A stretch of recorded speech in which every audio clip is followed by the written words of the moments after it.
మీరు అమెరికా వెళ్తున్నారా లేదా ఇప్పటికే అక్కడ ఉంటున్నారా? మీరు ఎన్ఆర్ఐ స్టేటస్ రాగానే ఇండియాలో మీ పాత సేవింగ్స్ అకౌంట్స్ని అలాగే కంటిన్యూ చేస్తున్నారా? అయితే మీరు అరెస్ట్ కావచ్చు. ఏంటి అమెరికాలో ఉంటూ ఇండియా బ్యాంక్ అకౌంట్ని వాడితే జైలా అని ఆలోచిస్తున్నారా? ఎన్ఆర్ఐగా అమెరికాలో ఉంటూ అలా చేస్తే foreign exchange management act FEMA చట్ట ప్రకారం నేరం.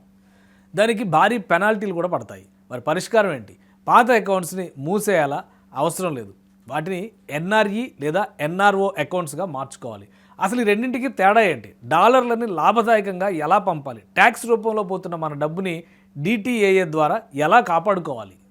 NRE account the foreign income vault, non resident external account. ఇది కేవలం మీ ఫారిన్ ఇన్కమ్ కోసం వాడే అకౌంట్. అమెరికాలో మీరు సంపాదించిన డాలర్లని దాచుకోవడానికి వాడే అకౌంట్. మీరు డాలర్స్ పంపిస్తే అది అకౌంట్లో ఇండియన్ రూపీస్లో సేవ్ అవుతుంది. బెస్ట్ పార్ట్ ఏంటంటే ఈ అకౌంట్లో ఉండే డబ్బు మీద, దానికి వచ్చే వడ్డీ మీద ఇండియాలో 0% ట్యాక్స్. ₹1 కూడా ట్యాక్స్ కట్టక్కర్లేదు. పైగా ఆ డబ్బుని ఎప్పుడైనా ఎంతైనా ఎలాంటి లిమిట్స్ లేకుండా తిరిగి అమెరికా తీసుకెళ్ళిపోవచ్చు. NRO account the Indian income vault, non resident ordinary account. ఇండియాలో మీకున్న ఇంటి అద్దెలు, ఫిక్స్డ్ డిపాజిట్ల వడ్డీలు, షేర్ల డివిడెండ్స్ లాంటి లోకల్ ఇన్కమ్ అంతా వేసుకోవడానికి ఈ అకౌంట్ వాడాలి. ఎన్ఆర్ఓ అకౌంట్లో వచ్చే వడ్డీపై ఫ్లాట్గా 30% టీడీఎస్ ప్లస్ సర్ఛార్జ్ కట్ అవుతుంది. ఈ డబ్బుని అమెరికా తీసుకెళ్లాలంటే ఒక ఫైనాన్షియల్ ఇయర్కి $1 మిలియన్ లిమిట్ ఉంటుంది. దానికి కూడా చార్టెడ్ అకౌంటెంట్ దగ్గర 15 CA/15 CB సర్టిఫికేట్స్ని సబ్మిట్ చేయాలి. సరే, అకౌంట్స్ ఓపెన్ చేసాం, మరి ఆపరేట్ చేయడం ఎలా? జాయింట్ అకౌంట్, ఎన్ఆర్ఈ అకౌంట్ని ఇంకో ఎన్ఆర్ఐతో మాత్రమే జాయింట్ అకౌంట్ చేయగలం. కానీ ఎన్ఆర్ఓ అకౌంట్ని ఇండియాలో ఉన్న మీ పేరెంట్స్ లేదా స్పౌస్తో కలిపి ఫార్మర్ ఆర్ సర్వైవర్ బేసిస్ మీద తీసుకోవచ్చు.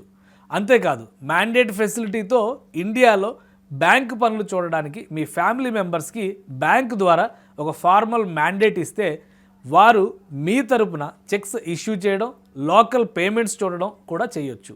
దీనికోసం కొత్తగా అకౌంట్స్ ఓపెన్ చేయక్కర్లేదు. మీ రెగ్యులర్ సేవింగ్స్ అకౌంట్కే ఎన్ఆర్ఐ డాక్యుమెంట్స్ పంపిస్తే బ్యాంక్ వాళ్లే దీన్ని ఎన్ఆర్ఓగా కన్వర్ట్ చేస్తారు. అమెరికా నుండి ఇండియాకి డబ్బు పంపడం ఎలా?